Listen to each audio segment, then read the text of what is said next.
Jadi mungkin sebagian dari Bapak Ibu Saudara dari tadi berpikir ini Alkitabnya neng di gitu. Jawa ya. Nggak kelihatan Alkitabnya dari tadi. Ya. Tetapi sebenarnya ada banyak ayat-ayat Alkitab itu yang isinya itu kurang lebih itu sebenarnya berupa kredo ataupun pengakuan iman yang singkat. Misalnya seperti 1 Korintus 15 ini yang Bapak Ibu kalau membaca tafsiran itu cukup diakui sebagai ya itu ringkasan ya. Jadi ini boleh dibilang orang-orang yang sudah membuat kredo-kredo ini dan kemudian Paulus itu memasukkannya itu ke suratnya begitu. Tetapi ini kalau kita lihat isinya, saya kira ini isinya tidak kontroversial bukan? Dan sedikit banyak isinya yang namanya kredo itu selalu keluar dari Alkitab, meringkas ajaran Alkitab. Dan jadi kan Alkitab ini kan kompleks nih ya, in a way ini juga seperti hutan rimba ya, kadang-kadang kita bingung mulai dari mana. Nah 1 Korintus 15 itu menegaskan ya, jadi ini ada penekanan juga sesuai dengan kitab suci yang ada juga di Credo Nicea ya, ada istilah according to the scriptures sesuai dengan Alkitab. Dan kalau kita lihat isinya ya sedikit banyak ya, mana ada orang Kristen yang berani mengatakan ini tuh tidak Alkitabiah misalnya. Karena isinya ya sederhana, isinya itu gospel, Kristus begitu kan, dan bagaimana Kristus itu menebus dosa-dosa kita. Nah jadi kredo itu tentu saja keluar dari Alkitab, ini meringkas dan mengajarkan ajaran Alkitab. Bagaimana dengan confession? Nah ada satu teks Alkitab yang saya kira sangat baik, yaitu di Matius 16 yang saya kira kita sudah cukup familiar, di mana Petrus itu ditanya gitu kan oleh Petrus. Nah tetapi sebelum Petrus ditanya dan Petrus menjawab mengakui siapa Yesus dan identitas itu, di sana Yesus itu sedang dalam konteks dia bertanya kepada murid-muridnya ya, jadi bukan hanya Petrus. Dan ada seorang yang menafsirkan bagian ini ingin mengatakan confession ya itu adalah sesuatu yang publik ya. Dan pengakuan itu berdasarkan pengenalan kita akan Tuhan, dan tentu saja kalau kita lihat konteksnya di sini, itu dalam konteks pemuridan. Jadi kita itu melakukan kelompok kecil atau pemuridan tidak hari-hari ini, itu kan apakah kita hanya kongko-kongko saja kan tidak. Kita itu mempelajari Alkitab dan kita itu berharap supaya kita mengenal Tuhan lebih dalam, betul? Ya. Dan itu juga dalam konteks kita itu bukan hanya penginjilan tetapi pemuridan di sini. Jadi konfesi ya itu penting begitu. Dan tentu saja ada ayat-ayat yang menekankan dan menjelaskan bahwa Rasul Paulus sendiri itu tidak anti tradisi. Justru malah ketika Rasul Paulus mengatakan kepada Timotius ya dan di dalam kasus ini Tesalonika, dia tidak segan-segan mengatakan ikutilah ajaran yang telah kamu terima ya. Dan di sini tentu saja saya kira konteksnya bukan sekadar baca Alkitab, tetapi ajaran yang diberikan oleh para rasul. Nah itulah sebabnya seringkali dibilang ajaran itu kan mesti apostolik ya, karena itu sesuai dengan apa yang para nabi dan para rasul ini sudah ajarkan. Dan di dalam konteks 2 Timotius 3 ya, 2 Timotius ini juga sering ya Paulus itu mengulang-ulang bagaimana kamu sudah belajar dari nenekmu, dari ibumu, dari aku. Nah ya, jadi sebelum Paulus mengatakan Alkitab itu diinspirasikan atau dinafaskan Allah di 2 Timotius 3:16, itu bagian-bagian sebelumnya Paulus dengan tegas juga mengatakan ikutilah ajaran yang kamu telah terima ya, untuk mendalami lebih lanjut ya. Secara singkat kredo itu yang tadi seperti Nicene Creed ya, Credo Nicea, pengakuan iman rasuli yang kita sudah kenal, dan katekismus biasanya yang paling sering kita dengar itu katekismus Heidelberg atau katekismus singkat atau besar dari Westminster begitu ya. Nah, jadi katekismus itu bentuknya berupa pertanyaan, tetapi kok perbedaannya begini ya, secara singkat saja, konfesi dan katekismus itu lebih elaborate. Jadi lebih detail, lebih mengupas apa yang ada di kredo itu, termasuk apa yang ada di Alkitab. Oke, dan saya ingin memperkenalkan beberapa sumber gratis ya, karena kita orang Indonesia itu senang yang gratis ya. Jadi kita misalnya ini ada satu website yang baik ya, memuat Heidelberg Catechism Belgic Confession, dan Canons of Dort. Nah ini saya pernah belajar di Calvin Seminary yang adalah sinode CRC, Christian Reformed Church, dan di website ini saudara juga bisa mengakses Nicene Creed, Apostles' Creed, dan Athanasian Creed juga misalnya. Jadi silakan kalau ada yang mau sambil buka di Safari atau Google Chrome masing-masing, silakan begitu ya. Karena itu tujuannya nanti supaya rekan-rekan bisa membaca di rumah ya. Jadi ini PR yang nanti bisa dibawa pulang untuk dikerjakan sendiri begitu ya. Melihat apakah betul ya Reform Confessions itu baik isinya.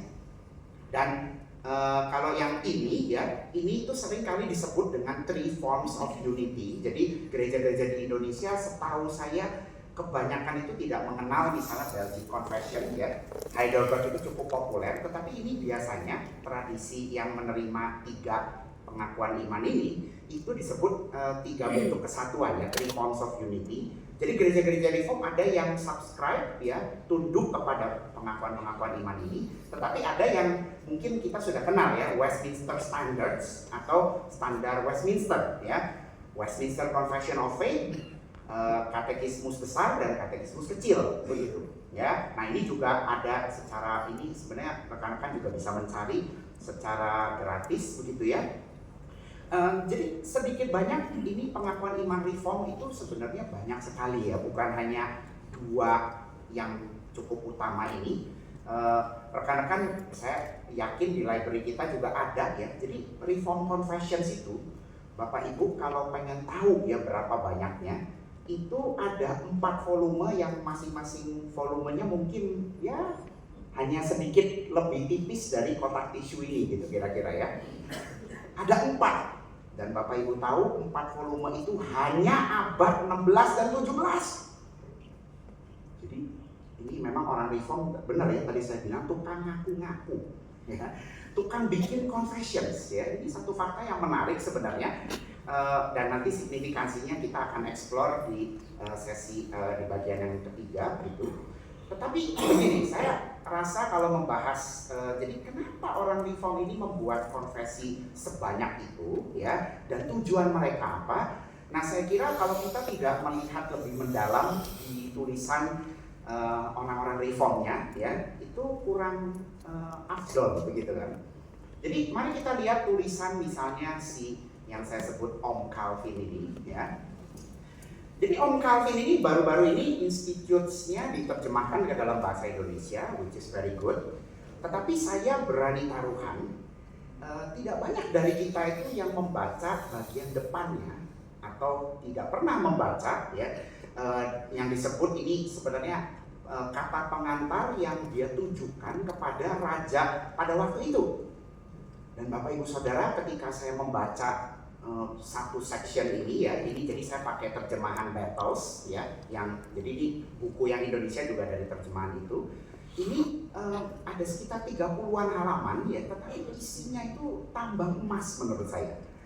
Dan saya merasa andai kata orang-orang yang Reform itu ya, sering kita tidak Reform ya by the way ya, kita ini kadang-kadang ngaku-ngaku Reform tapi kadang-kadang kita tuh nggak kenal tulisan para reformator kita juga begitu ya.